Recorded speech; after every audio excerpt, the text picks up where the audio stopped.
रज़ियल्लाहु अन्हा। चौथा सबक सैयदा फातिमा ज़हरा अल्लाह उनसे राजी हो, उनका ख़ानदान। هل هذه شجرة؟ نعم، هذه أسرة السيدة فاطمة الزهراء رضي الله عنها। क्या ये दरख्त है?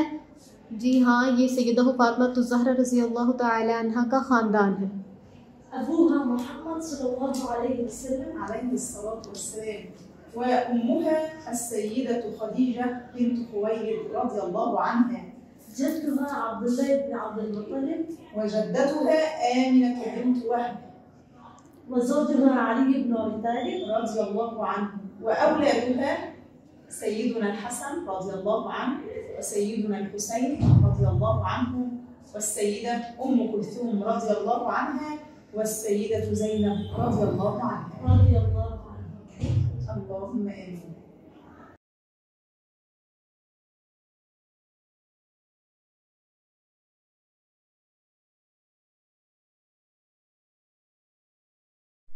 التدريبات، تدريبات الدرس الرابع.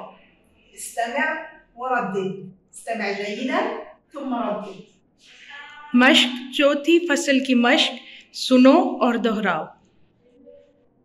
أسرة، أسرة، عائلة.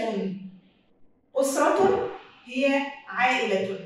معنى هذه الكلمة ومعنى هذه الكلمة: هذا عمي، هذه عمتي، هذا أبي، هذه أمي، هذا ابني، هذه ابنتي، هذا جدي، هذه جدتي، هذا جدي، هذه جدتي.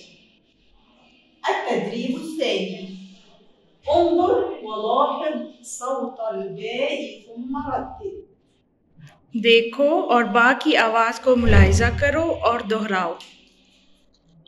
बसमतु, बे बसमतु, باهر، باهر، بكر، ابنه، ابنته.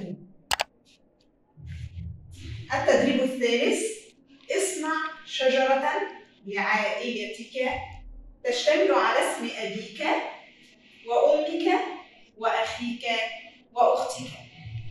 अपने ख़ानदान के लिए दरख्त को बनाओ जो कि तुम्हारे अबू, अम्मी, बहन, भाइयों के नाम पर मुश्तमिल हो।